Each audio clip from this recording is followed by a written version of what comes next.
Hello, call me Balo here with a show and tell for y'all.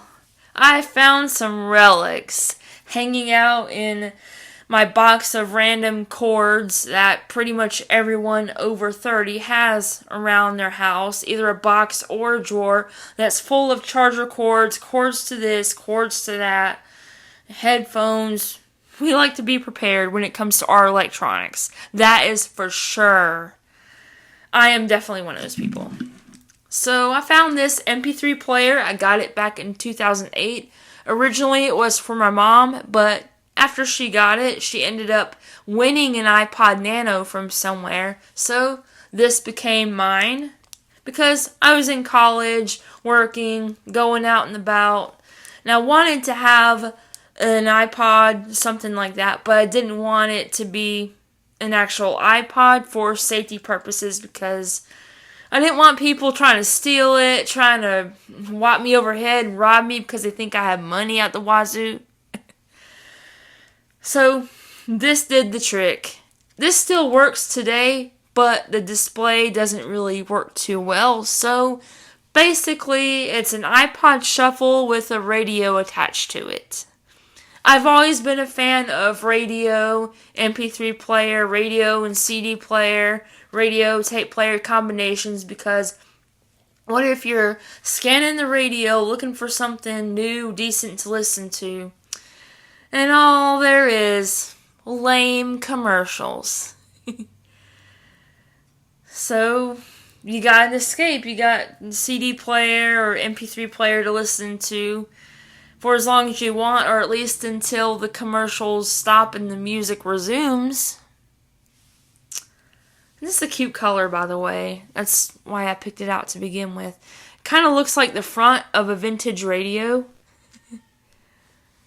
I just realized that a few minutes ago. It looks like the front of a vintage radio.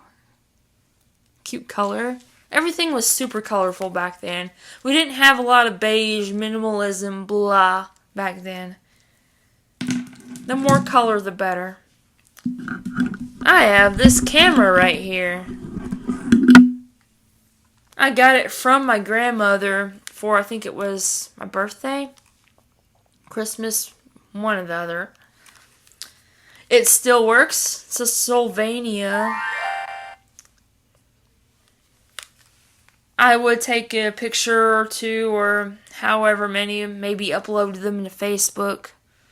I was lame. I wasn't a cool kid. I didn't have MySpace, and I kicked myself in the butt for that because MySpace, looking back, sounded like it was a pretty cool place to be.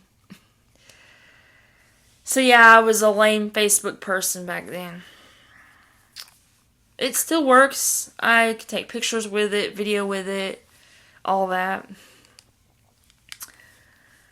Back then, I would plug it into the computer and upload whatever I wanted onto Facebook or maybe even YouTube. But I don't think I had YouTube until about 2010, 2011 actually. So, I was a casual watcher of YouTube until 2011. I was like, hey, let's make some videos. So, 2011, I started getting more into making videos.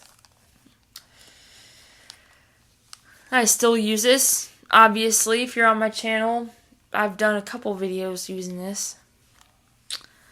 For nostalgia's sake, just for funsies. I also have this RCA Lyra MP3 player. It still works. It was my youngest sister's. It's battery operated. You don't have to charge it or anything. It just takes a AAA battery. I kind of like that. And I like the fact that it has a keychain attachment. And I didn't like the fact that it's just an MP3 player, no radio. No variety, no fun. But it's pretty good quality. I have to say this was pretty decent quality as well for what it was, or what it is. I think it was like $75 when I got it. Anyway, that's the show and tell for y'all. I wish I had more. If I had every single electronic item from when I was a kid up until now, especially portable electronics like Walkmans, portable boom boxes, Game Boys, Discmans, MP3 players. I would have a tub like about this big full of it. Unfortunately, I had to get rid of a bunch of it, and I kept a few items just to have around that I thought I would use more often. I will see y'all in the next one.